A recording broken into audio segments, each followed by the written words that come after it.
नमस्कार। आप सभी का आज इस सत्संग में स्वागत है।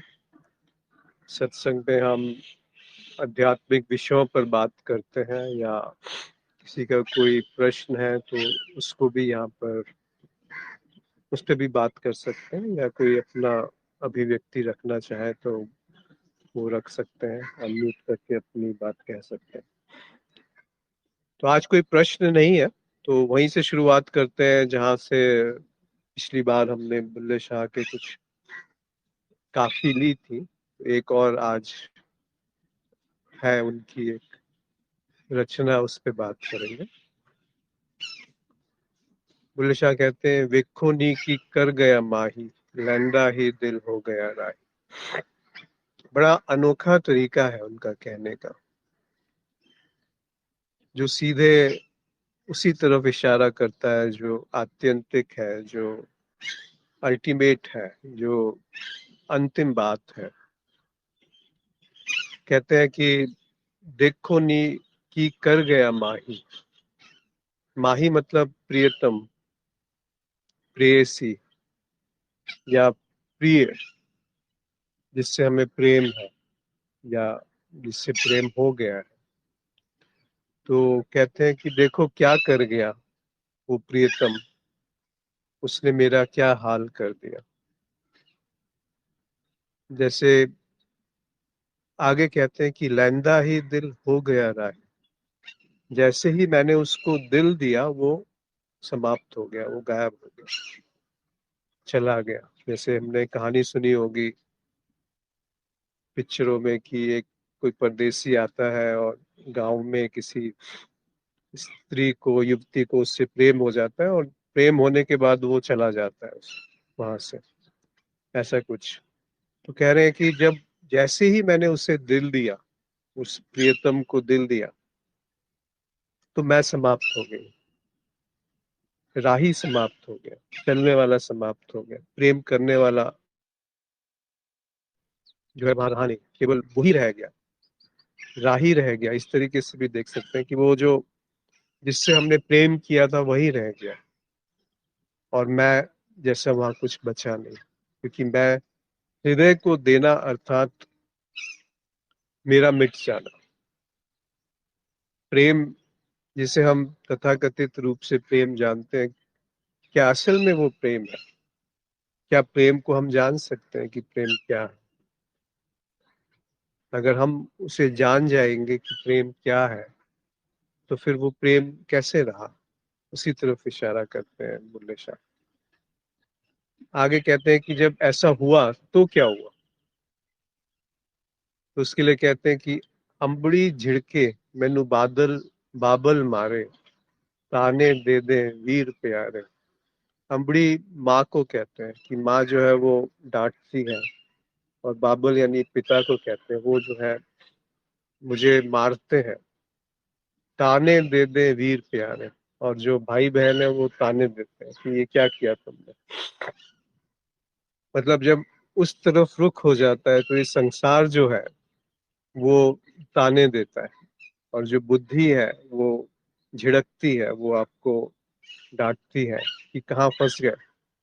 सोच विचार इच्छाएं ये सब आपको दूसरी तरफ खींचते हैं कि ये गलत जगह तुम आ गए, यहाँ तो कुछ मिलने वाला नहीं है, यहाँ तो जो है वो भी समाप्त हो जाएगा। किस तरफ तुम, किस झांसे में तुम फंस गए।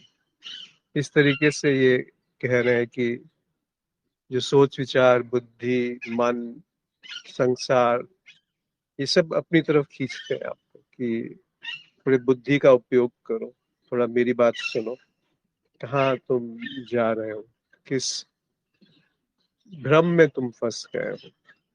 बिना व्यवहारिकता के, बिना रोटी कमाए तुम्हें भोजन कहाँ से मिलेगा। संबंधों में रस तो तुम्हें ही घोलना पड़ेगा। इस तरीके से बहुत सारे विचार जो है, या फिर संसार छूटा तो अध्यात्म भी एक विचार के रूप में प्रकट हो जाता है। मतलब वो माही जो है बचा रह जाता है, वो प्रियतम जो है वो बचा रह जाता है। तो इसका अर्थ है कि वो हृदय दिया नहीं। उसी को वो आगे कहते हैं कि उससे दी गल ओह नितारे, हंस दिया गल विच पै गई फाही। अब वो अपनी बात बता रहे हैं कि उसकी बात तो वो ही जाने, मैं नहीं जानता कि क्या हुआ। उससी दी गल ओही नितारे, वही बता सकता है कि क्या मेरा हाल है, मैं नहीं बता सकता कि मेरा हाल क्या है। ऐसा कुछ एक रूपक की तरह उन्होंने इसको लिया है। हंसिया दीगल पै गई फाही, मैं तो, मुझे तो हंसी हंसी फांसी लग गई है, मैं तो समाप्त हो चुका हूँ। तभी वो हृदय का समाप्त, हृदय का देना हुआ या मेरा समाप्त होना, दोनों एक ही बात है। फिर वहां माही नहीं है, केवल राही रह गया, यानी जो जिसके बारे में मैं कुछ नहीं जानता, उसकी बात बस वही पहचान सकता है, वही जान सकता है, वही बयां कर सकता है। जो उसमें डूबता है वही जान सकता है कि वो रस क्या है। उसकी जो वैचारिक या उसकी जो व्याख्या है, उसका जो विश्लेषण है, वो नहीं है जो वो रस है। तो जो प्रकृति है वो प्रथम तल पे एक घट रही है, जिसमें हमारे बिना कुछ किए वो घट रही है। पर जैसे हम उसको नाम दे देते हैं या उसको हम किसी तरीके से संकलित कर लेते हैं, इकट्ठा कर लेते हैं अपने मन में, बुद्धि में, विचारों में, तो फिर वो अलग बात हो जाती है, वो उसकी एक व्याख्या हो जाती है। वो नहीं है जिसकी जो असल का रस है। उसी तरह से बुल्ले शाह कहते हैं कि मैं तुम्हें उसके बारे में क्या बताऊं, उसकी व्याख्या वो खुद ही करता है। मैं तो समाप्त हो चुका हूँ, मुझे तो फांसी लग गई है, और उस ऐसी फांसी लगी है जिसमें मुझे कोई दुख नहीं है। हंसते हंसते वो फांसी लगी। ये तो जाहिर है कि वो अपने शरीर को समाप्त करने की बात नहीं कह रहे, वो उस अहंकार की बात कह रहे हैं जो जिसके मरणों उपरांत, जिसके समाप्त होने से उस तरफ दृष्टि हो सकती है जो राही है। जो प्रियतम की कोई परिभाषा वहां नहीं बची, कोई ये कहने वाला नहीं बचा कि ये प्रियतम है, ये प्रेम है और मैं प्रेम कर रहा हूँ। ये जो तीनों का विभाजन है वो समाप्त हो गया। उसको उन्होंने राही शब्द से उपयोग किया कि वो चला गया। जो भी मेरा होना था वो उसको फांसी चढ़ गई, और वो मैं नहीं जानता कि उसके बाद क्या हुआ। उसकी बात वो खुद ही बताएगा, खुद ही पता चलेगी। पता चलना भी एक अलग बात है, बस वो जीवन में उतर जाएगी, जीवन में घट जाएगी। जीवन उसकी उसकी कहानी कहेगा। आप, हमारा जीवन हमारा भी नहीं रहेगा, बस वो जीवन उसकी एक अभिव्यक्ति हो जाएगा। एक एक तरीके से वो तरंग, वो रोशनी वहां से बहेगी जिसे हम होश कहते हैं, जिसे हम कुछ ऐसा कहते हैं जहां पर मेरी समाप्ति है, जहाँ पे हृदय में वो प्रेम उतर गया। हृदय में वो प्रेम की जो बूंदे हैं, जो अमृत है, वो टपकने लगा, वो बरसने लगा। उस विराट अस्तित्व की जो झलक है वो जीवन में आने लगी। ऐसा कुछ कहा है उन्होंने।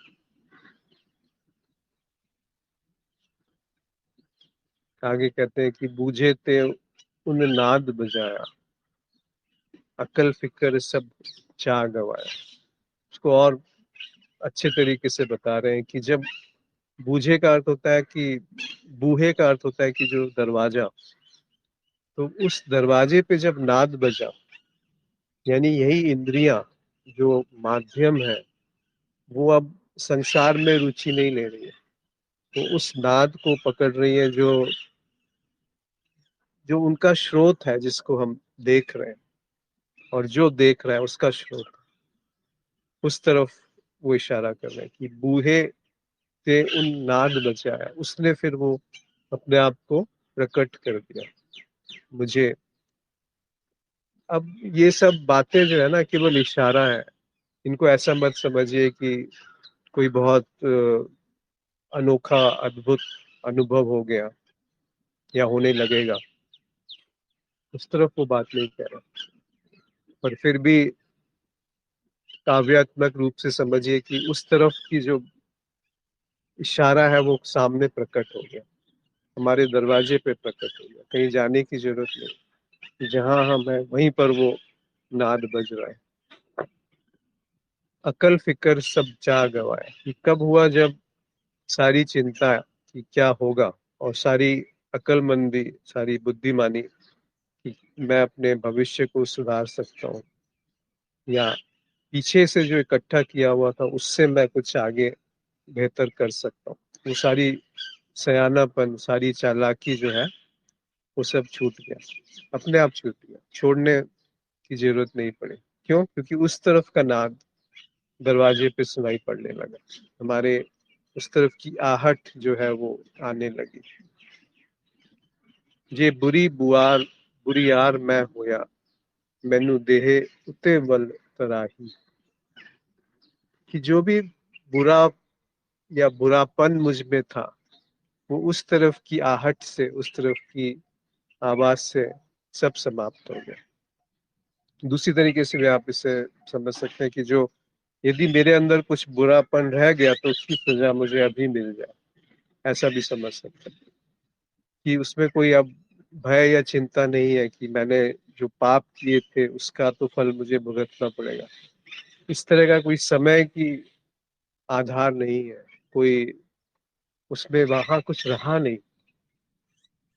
कबीर साहब कहते हैं कि संसारी समय विचारिया, क्या ग्रही क्या योग, मतलब जो भी समय में या विचार में आ सकता है वो संसार है, फिर चाहे आप उसे गृहस्थ कहें या योग कहें, अध्यात्म कहें, दोनों तरीके से वो संसार ही है। जहाँ पर समय है या विचार है, उसी को बुल्ले शाह कह रहे हैं कि वो मैं जो है उसकी फांसी लग गई और सारी चिंता मिट गई, क्योंकि चिंता भविष्य की होती है और अकलमंदी भूतकाल से आती है, बुद्धिमानी जो हमने इकट्ठा करके रखा हुआ।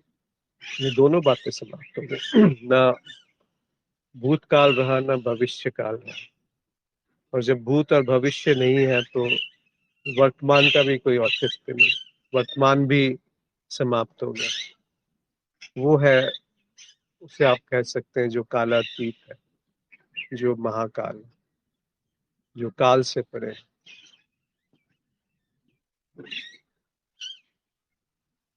देखो नीकी कर गया माई, मुझे नहीं पता कि क्या हो गया। एक तरह से वो अद्भुत, आश्चर्य, अहोभाव, कौतूहल से भर के ये बात कह रहे हैं कि देखो ये क्या हाल हो गया, क्या हुआ मुझे नहीं पता, पर ऐसा कुछ हो गया जो अलग है, जो नाद है, जो मेरे सामने अभी प्रकट है।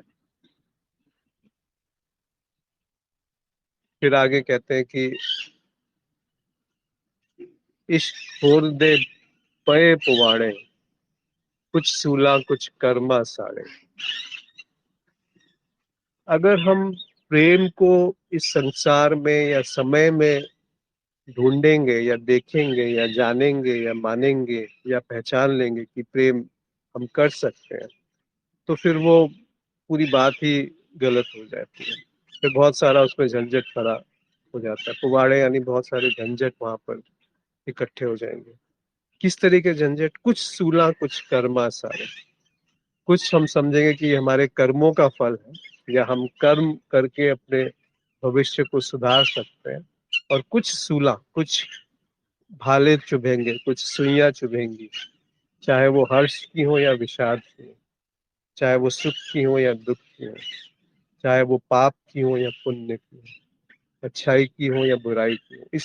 इस ट्रैक पे जैसे ही हम फंस गए तो हमें भाले या सुइयां चुभनी शुरू हो जाएंगी। तो वो प्रेम जिसे हम कर सकते हैं, जिसे हम जान सकते हैं, जिसे हम पहचान सकते हैं, जिसमें कहीं कोई स्वार्थ है, जिसमें कोई भय है, वो असल में प्रेम है ही नहीं, क्योंकि वहां माही बच गया। जब माही समाप्त हो गया, वो प्रियतम समाप्त हो गया जिससे हम प्रेम करने चले, तब कुछ और बात होती, उसकी तरफ वो इशारा कर रहे। फिर उन्होंने एक बहुत सुंदर फकीर हुए मंसूर, मंसूर होरा चा बुरका बुरके पाड़े, असा भी मुंह तो लाई लाही। मंसूर एक लगभग 1000 साल पहले एक फकीर हुए थे। तो उन्होंने कहा अन हल हक, हल अक का अर्थ होता है अल्लाह, और अन का अर्थ होता है मैं, कि मैं ही खुदा हूँ या मैं ही अल्लाह हूँ, जिसको वेदांत में अहम ब्रह्मस्मि कहा गया। तो ये बात उस समय जो मौलवी थे, पंडित थे, उनको पसंद नहीं आई। तो उनको बड़ी निर्ममता से मार दिया गया। उनको कहा कि ये तुम क्या बात कहते हो, और अंत में उनको भी मार दिया गया। पर वो कहते हैं बुल्ले शाह की मंसूर होरा चा बुरके पाड़े, पर मंसूर उनसे डरे नहीं। उन्होंने वो सारे पर्दे जो थे वो फाड़ दिए, वो हटा दिए, वो गिरा दिए। वो सारे जो भ्रम थे कि अल्लाह कुछ और है, प्रियतम कुछ और है, वो सब उन्होंने फाड़ दिए, हटा दिए। ऐसा भी मुंह तो लोई लाही, ऐसा ही कुछ मेरे साथ भी हुआ। ऐसी ही कोई जो पर्दे थे मेरे सामने से हट गए, या मेरे मुंह पे भी वो खून लग गया जो मंसूर का खून था। बड़ी निर्ममता से उन्हें मारा गया था। कहने का अर्थ है कि वो जो अल्लाह है, जो खुदा है, जो ब्रह्म है, जो होश है, वो तभी हासिल होता है जब मैं नहीं रहता। अब ये काव्यात्मक रूप होता है कहने का, हमारा भ्रम तोड़ने का, कि हम जिससे प्रार्थना कर रहे हैं वो भी मेरे द्वारा निर्मित है। इसीलिए अहम ब्रह्मस्मि भी उसे कहा गया कि जो है वो ब्रह्म है, जो है वो केवल एक ही है।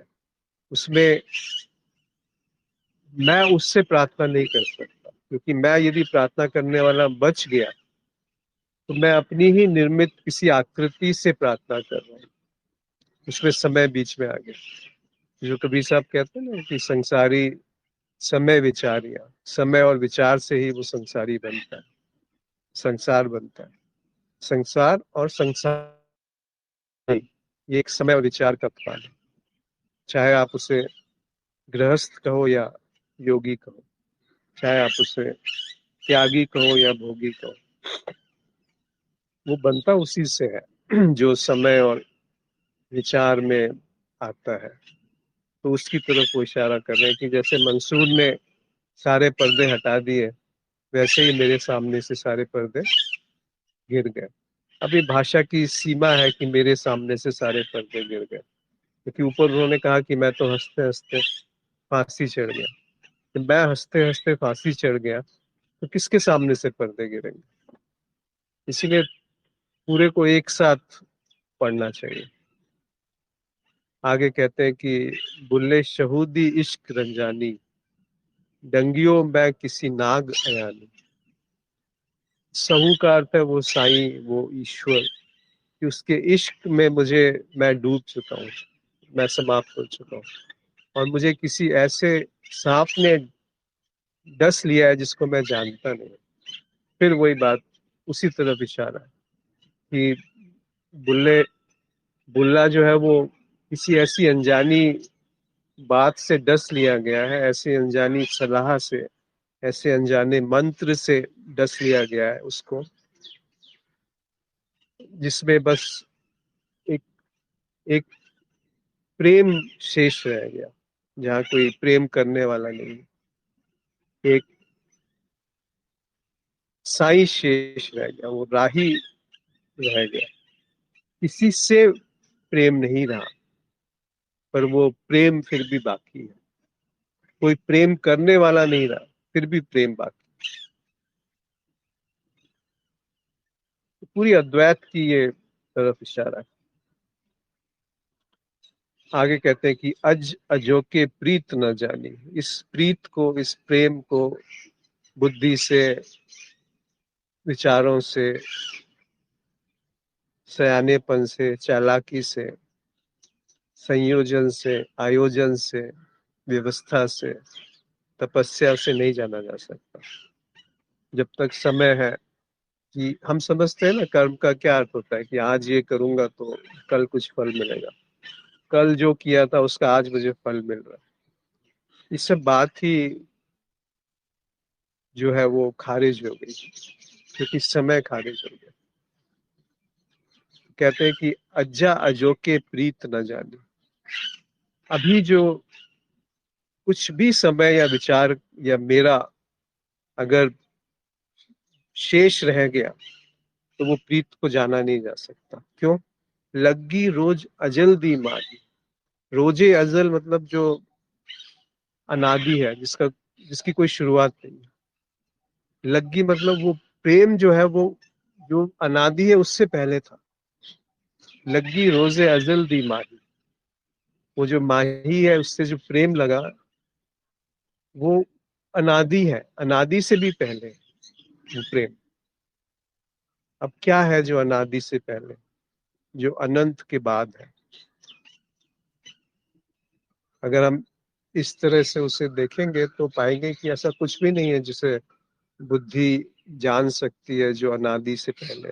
वो लगन, वो प्रेम, वो कहते हैं कि वो रोजे अजल से पहले है, मतलब जो जिसकी शुरुआत नहीं है उससे पहले, जिसका कोई प्रारंभ नहीं है उससे पहले है।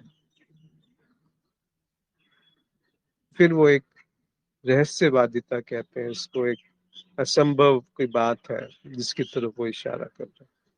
पर परेशानी ये है कि बिना उस तरह से उसको कहे हुए इस भाषा में उसको नहीं कहा जा सकता जिस भाषा भाषा को हम जानते हैं शब्दों में।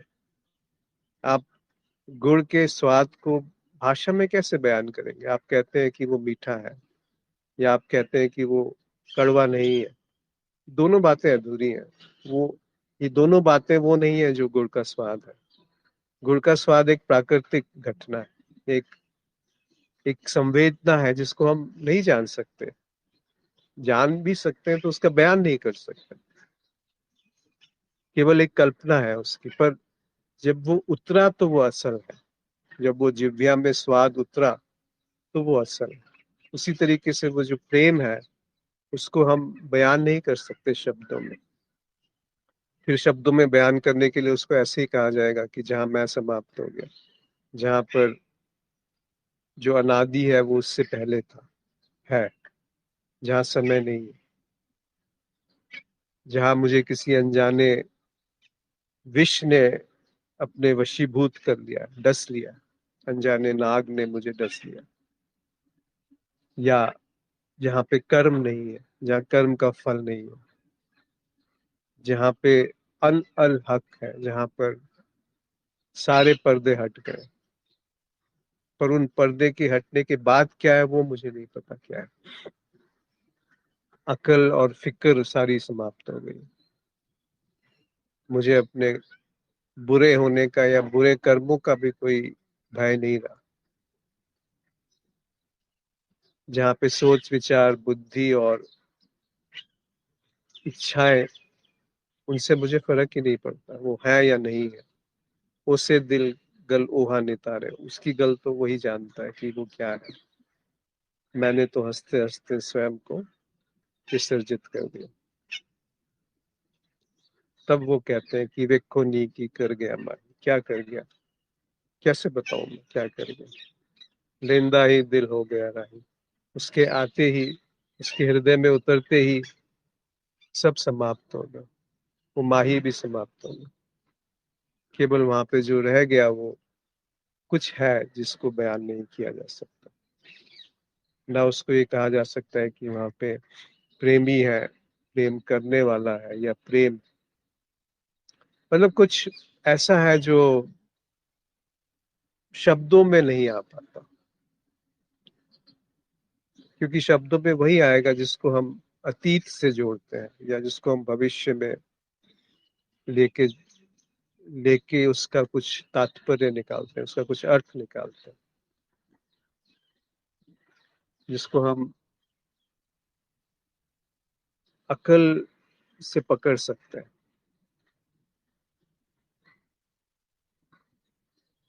तो वो नाद जो है वो दरवाजे पे बजता है, वो इसी इसी शरीर में, इसी तन में वो प्रकट होता है, हुआ है। उसके कई सारे उदाहरण हमें दिखते हैं जब पीछे हम दृष्टि डालते हैं, जैसे बुल्ले शाह। अब वो कोई बहुत ज्यादा एक किसी व्यवस्था से नहीं आए थे, किसी पथ से नहीं आए थे, किसी परंपरा से नहीं आए थे। बस वो दिखा, एक इशारा उनके गुरु का काफी था कि रबनु की पैना इत्थे, यहाँ से उठाया और यहाँ लगा दिया। वो रुख बदल गया, वो दृष्टि बदल गई।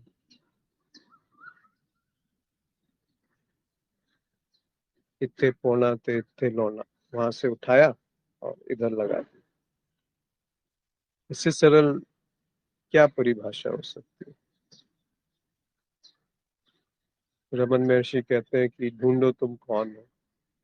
यदि कोई उत्तर आ गया तो समझो कि बात समझ में ही नहीं आई, वो रुख नहीं हुआ।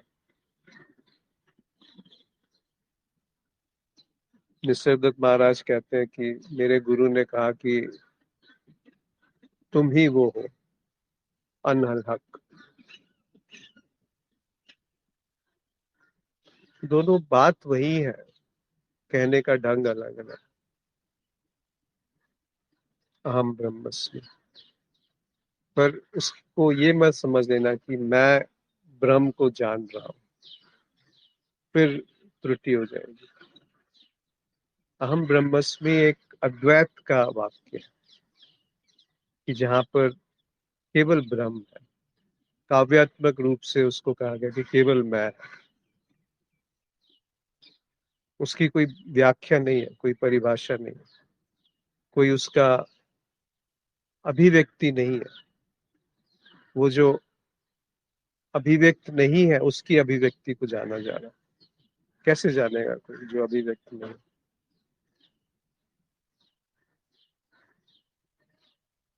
फिर वो कहते हैं बुल्ले शाह की वही है जो दरवाजे पे जिसका नाद सुनाई पड़ता है,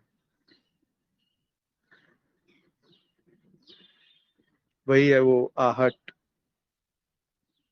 जो उस तरफ से आती है। पर जैसे ही हमने इस बात को पकड़ लिया कि कुछ कुछ है जो उस तरफ है, तो एक अंदर से समय पैदा हो गया, एक इच्छा पैदा हो गई, आकांक्षा पैदा हो गई कि उसको मैं जान पाऊं, उसको मैं देख पाऊं, उसका मैं अनुभव कर सकूं, उसको मैं बना के रख सकूं। तो फिर सारी की सारी बात ही फिर से संसार के क्षेत्र में आ गई, समय के क्षेत्र में आ गई, द्वैत के क्षेत्र में आ गई, अनुभव और अनुभवकर्ता के क्षेत्र में आ गई कि कुछ है जो अनुभव करना चाहता है, कुछ है जो अनुभव कर रहा है, कुछ है जिसने अनुभव किया था। अनु का अर्थ होता है पीछे, बाद में, और भव का अर्थ होता है होना। तो जो हो चुका उसको हम कहते हैं कि ये हो रहा है।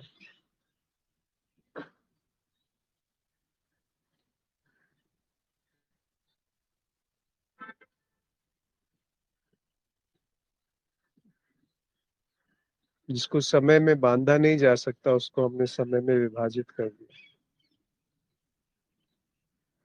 जिसको प्रेम में बिना खुद के समाप्त हुए जाना नहीं जा सकता उसको हमने खुद बने रह के प्रेम को परिभाषित कर दिया।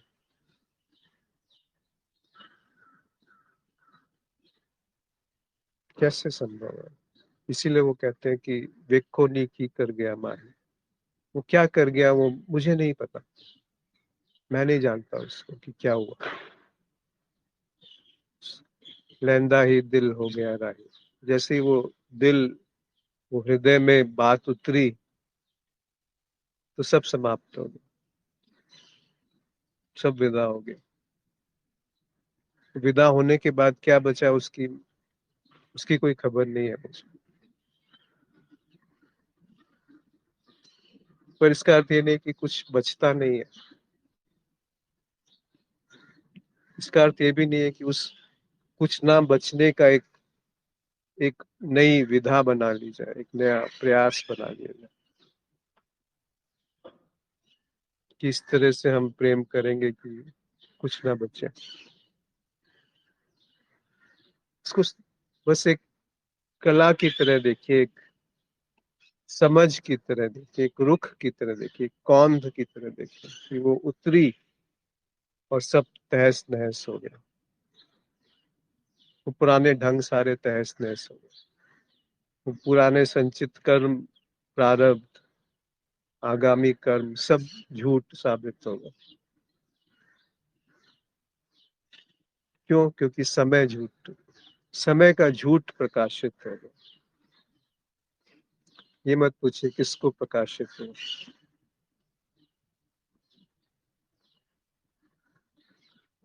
ये मत पूछिए कैसे उसको प्रकाशित किया जाता है, ये भी मत पूछिए कि उसको कैसे प्रकाशित करके रखा जाए।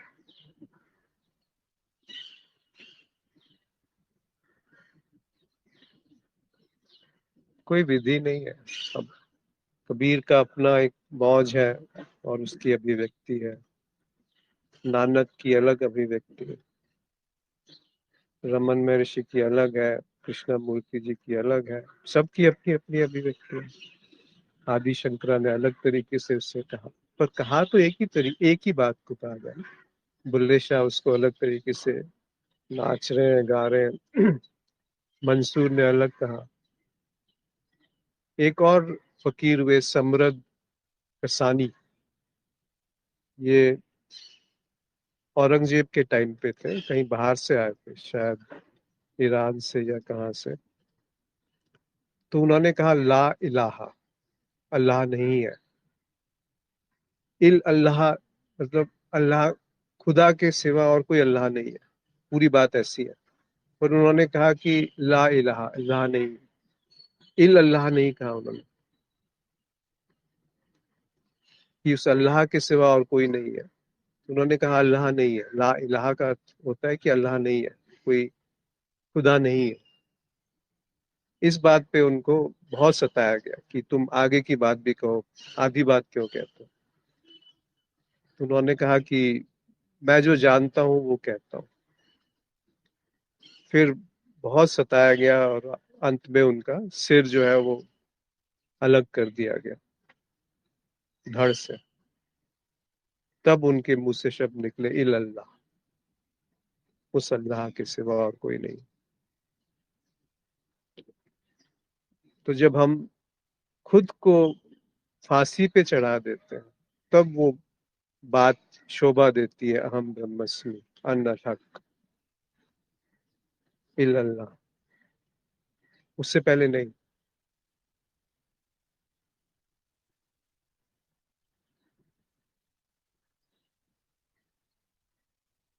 जो सर राखे हाथ में, सो बैठे घर माही।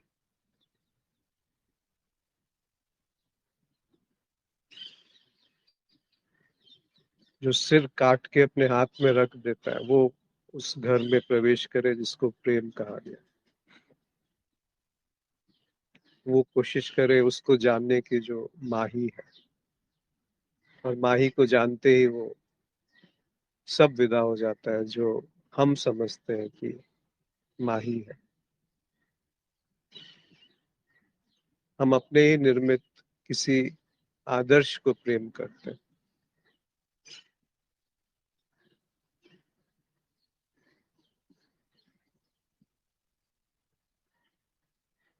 हम अपने ही निर्मित किसी कॉन्सेप्ट को प्रेम करते हैं। हम भी बने हैं, सिद्धांत भी बना है और प्रेम भी बना है।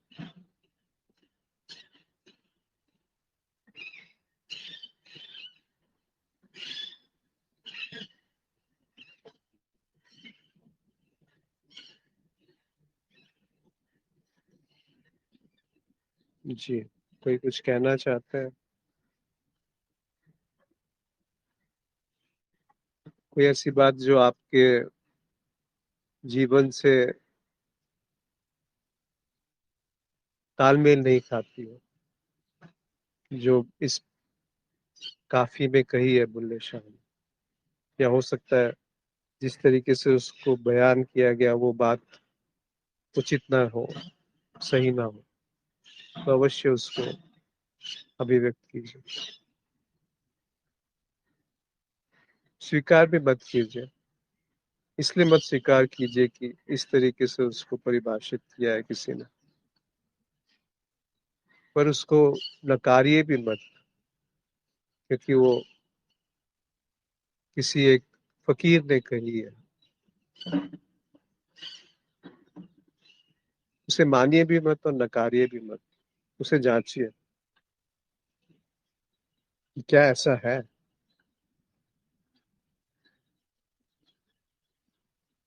क्या कुछ ऐसा है जो समय से पार है, जो देश से पार, जो मुझ से पार, जो मेरी बनावट के पार, जो मेरी अकल के पार। सब कुछ तो हम अपनी अकल के अंदर भर के रखते हैं। बुल्ले शाह कहते हैं, अकल फिक्र सब चाह गवाया।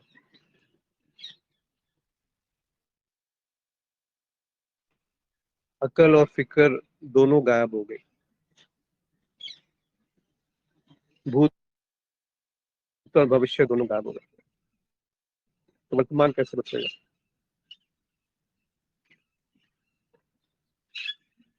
हम जिस वर्तमान को जानते हैं वो भूत और भविष्य पे टिका है।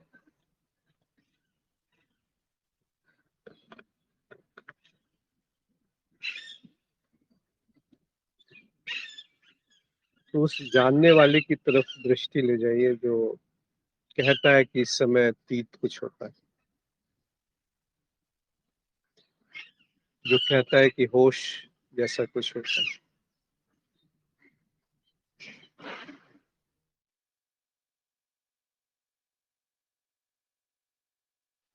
जी, कोई कुछ कहना चाहता है?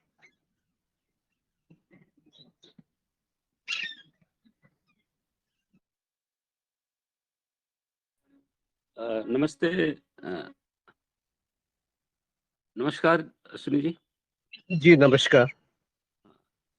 अ, आज के जो प्रसंग को सुनकर केवल इतना लगता है कि मन और बुद्धि ऑब्स्टेकल हैं।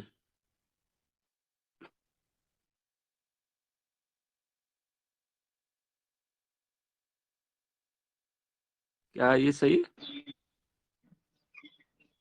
हाँ, मन और बुद्धि को थोड़ा समझिए, इनको ये ऑब्स्टिकल कहने बेसिकली। वाला भी मन है। ओके। आप ये देखिए ना, इसको जो कह रहा है कि ये अवरोध है या एक रोड़ा है या ऑब्स्टिकल है, नहीं, एक रुकावट है, तो इसको भी तो मन और बुद्धि ही कह रहा है कि मन बुद्धि रुकावट है। मतलब इसको भी हम नहीं, एक सत्य की तरह ग्रहण ना करें, मतलब एक अवरोध की तरह ना देखें कि ये रुकावट है। वही एक साधन भी तो है। बिना मन बुद्धि के हम किस चीज को परिभाषित करेंगे कि अद्वैत जैसा कुछ है? मन बुद्धि तो अद्वैत को साबित कर ही नहीं सकता ना। जी जी। हाँ, पर ये बात भी तो मन बुद्धि से ही निकल के आई ना कि उसको नहीं साबित किया जा सकता, तो वो एक ये तरीके से सहयोग ये हो ये गया, फिर ये रुकावट नहीं रहा। ये आज ये आज की समझ के अनुसार कह सकते हैं। आज की समझ, आज की समझ मतलब ठीक है, जब भी वो समझ आई तो शुक्रगुजार होना चाहिए, जी, एक तरीके से अहोभाव आना चाहिए कि ये क्या समझ आ गई, जी, जिसपे समझ पे ही प्रश्न लग गया। जी। यही तो कह रहे हैं ना आप भी हाँ, कि मन और बुद्धि जो है वो रुकावट है, और ये मन जी, बुद्धि मैं कह रही ये है कि कह मन बुद्धि।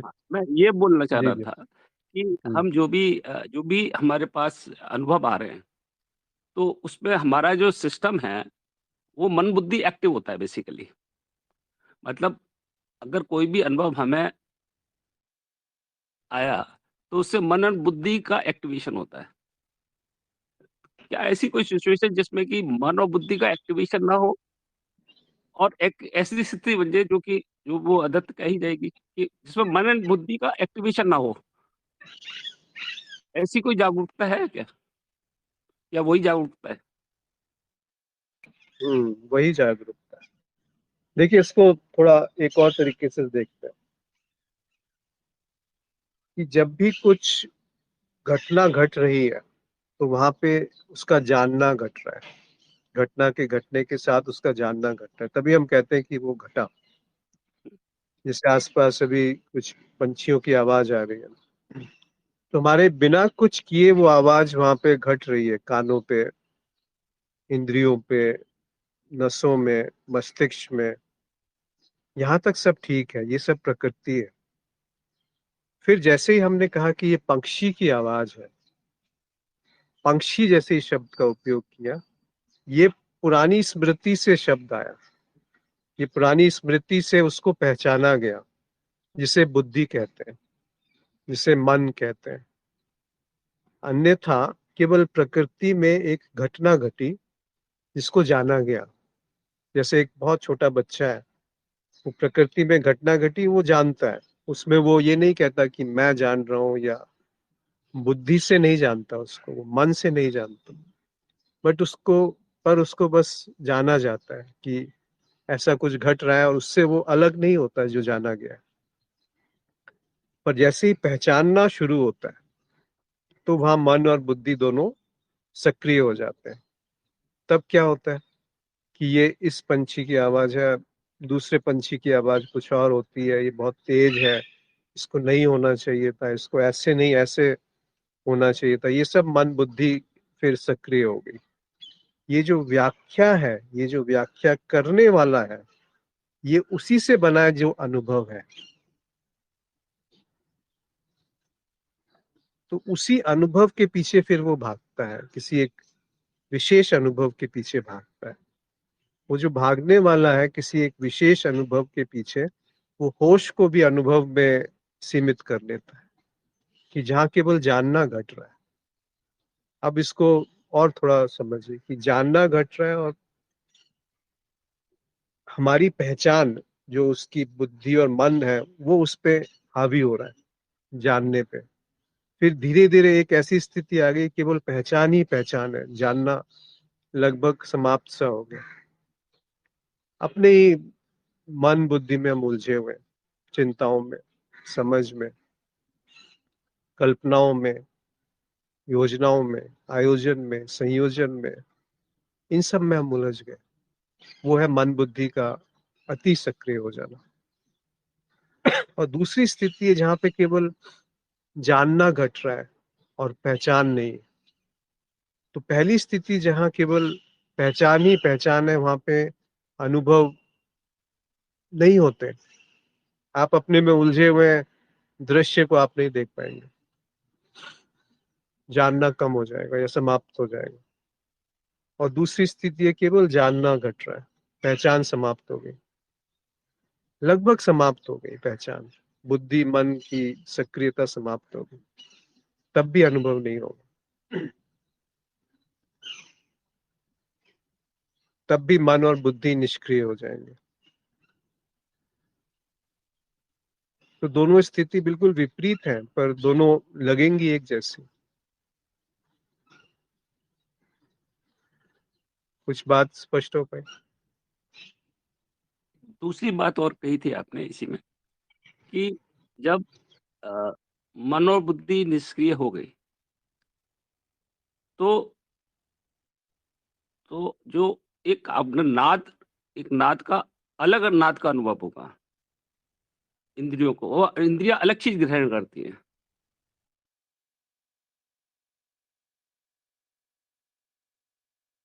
हाँ, वो इसका क्या बता? पर वो क्या होगा उसकी बात करना बेमानी है,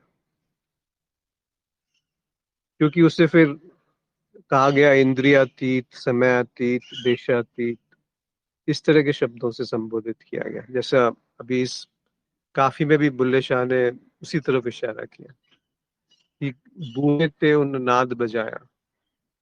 वो नाद बजा, पर अकल फिक्र सब चा गवाया। जहां पर समय नहीं है, जहां पे मेरी बुद्धि बीच में नहीं आ रही है, तब वो नाद बजता है। जहां भविष्य नहीं है, तब वो नाद बजता है। पर भविष्य और भूत को समाप्त करके मैं उस नाद की तरफ जा पाऊंगा, ऐसा नहीं होता। उस नाद के बजने से मतलब कैसे कहें इसे, कि उस नाद के रुख रुख होने से चिंता और बुद्धि समाप्त हो जाती है। तो वो एक तरीके से कला है, जहाँ पे केवल जानना है, पहचानना लगभग समाप्त हो गया। जी। धन्यवाद।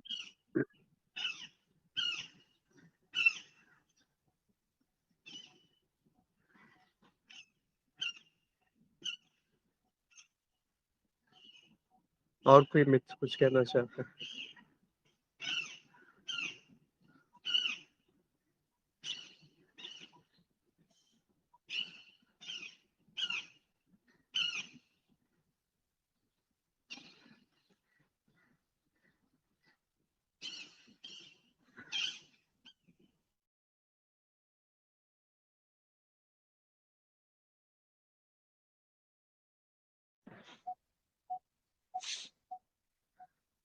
तो आज इसी के साथ थोड़ा ठहरते हैं कि क्या कहा गया इस पद में, इस काफी में, इस रचना में, कि वेखो नी की कर गया माही, लेंदा ही दिल हो गया राही। अंबड़ी झिड़के मैनू बाबुल मारे, ताने दे दे वीर प्यारे, उससे दीगल ओह नितारे, हस्तियां गल विच पै गई पाही, वेखो नी की कर गया माही। बूहे ते उन नाद बजाया, अकल फिकर सब दा गवाया।